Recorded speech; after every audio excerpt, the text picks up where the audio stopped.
It's your girl, Mrs. Tony 2 times, and I'm back with another episode of Hood Tales. In this video, let's take it just outside of DC to Lanham, Maryland, to discuss the case of a Texas couple that came into town to set up shop.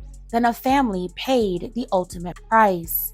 But before we get into this video, if you haven't already, make sure you subscribe, like, and share. Turn your notifications on so you don't miss any future uploads. Stay tuned until the end to hear the full story. All right, let's go ahead and get into it. T'Keisha Gilmer was just a teenager from Texas City, a girl whose life started under a heavy cloud of trauma. By all accounts, she was quiet, perhaps a bit lost, and carrying the weight of a world far too big for her. Before she even hit her late teens, she was a young mother navigating homelessness and looking for a sense of belonging she hadn't found at home. Those who knew her then might describe her as vulnerable, a petite girl who struggled with significant mental health challenges, including being bipolar and schizophrenic. She was a person looking for a protector, but instead she became prey. Then Darrell Bellard enters T'Keisha's life.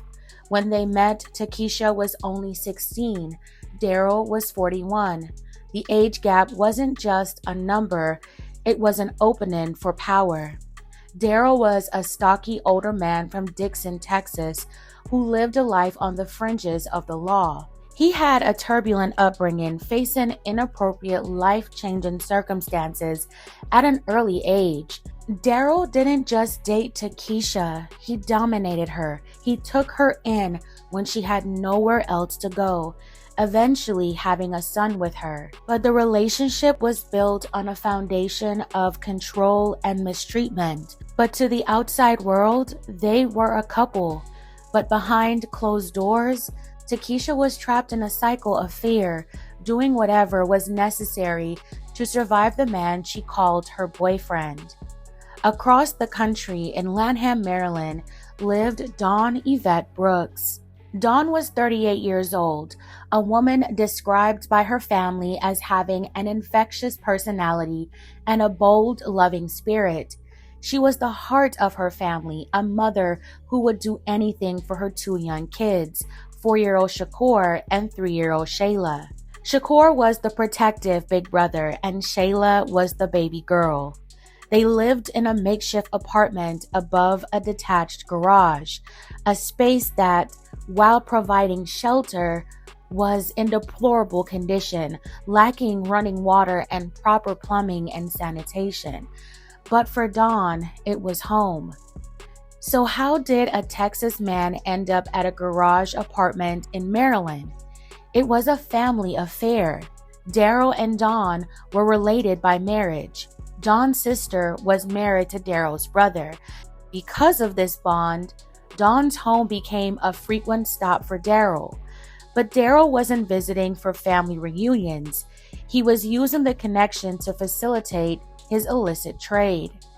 In June 2010, Darrell traveled from Texas to Maryland with a large shipment of illegal substances. He was there to make a profit, but things quickly went south. While staying at a hotel, his entire inventory was stolen. Darrell was enraged. He felt ripped off and suspicious of everyone around him. He returned to Texas empty-handed, but he wasn't finished. On August 2nd, 2010, Darrell and T'Keisha began the long drive from Texas to Maryland. This time, they brought approximately 60 pounds of green leafy product. Upon arriving in Lanham, they went to Dawn's apartment. Darrell broke down the large package and hid it inside a cooler, which he stashed in the bathroom. For a moment, things seemed normal. Darrell, T'Keisha, Dawn, and the 2 children went out together to a local store, running errands like any other family. But the peace was shattered by a phone call. While they were out, Maswiti Sakayala, Dawn's sister-in-law and the children's aunt called. She told them that 3 masked men had just raided the apartment. The group rushed back to the garage, and Darrell's worst fears were confirmed. The cooler was gone. His product was missing for the second time in 2 months. Darrell didn't believe the story about the masked men. He was convinced Dawn and Maswiti were behind the theft. He and T'Keisha went to their truck, retrieved 2 specialized firearms, and marched back into the apartment. What followed was a nightmare. Darrell began an intense interrogation. He took Maswiti upstairs and turned his fury on Dawn, demanding to know where the product was. When they couldn't give him the answers he wanted, the situation turned into an utter tragedy. T'Keisha, following Darrell's orders, stood by the door, acting as a lookout and ensuring no one could escape. The tragedy was absolute. Dawn, Maswiti, and the innocent Shakur and Shayla were all subjected to a senseless end. The scene was discovered by Maswiti's husband, Ben Tella, when he returned home to find the apartment in chaos. He called emergency services, reporting a horrific scene. When police arrived at the debris-filled property, they found Darrell still in the area. Police found him to be suspicious, so he was taken to the station for questioning. He initially tried to deflect, telling a wild story about a hitman from Texas, even leading police on a wild goose chase to find discarded evidence. But when the evidence wasn't where he said it would be, the lies crumbled. Darrell and T'Keisha were taken into custody shortly after. T'Keisha was located getting on a bus in Washington, D.C. During his interrogation, Darrell, who had health issues and wore a colostomy bag, eventually admitted to the acts, though he later tried to recant, claiming he only confessed to protect T'Keisha. T'Keisha, however, gave a full statement. She detailed the drive from Texas, the missing cooler, and the moments Darrell pulled the trigger. In a detail that shocked even seasoned investigators, Darrell forced Shakur to stand on a bed before taking his life. T'Keisha later admitted to taking photographs of the scene on her phone because Darrell told her to. She was charged with 4 counts of first-degree ending of a life. In 2014, Darrell Bellard was convicted on all counts. At his sentencing, he showed his true colors, lashing out and attempting to attack a prosecutor in the courtroom. He was sentenced to multiple life terms without the possibility of parole. He attempted to appeal in 2017, arguing he should have been sentenced by a jury, but the Maryland Court of Appeals rejected it. T'Keisha's path was different. She pleaded guilty and agreed to testify against Darrell, providing the crucial testimony needed to ensure he never walked free. In exchange, she was initially given a life sentence, though there was an understanding that her cooperation would be factored in.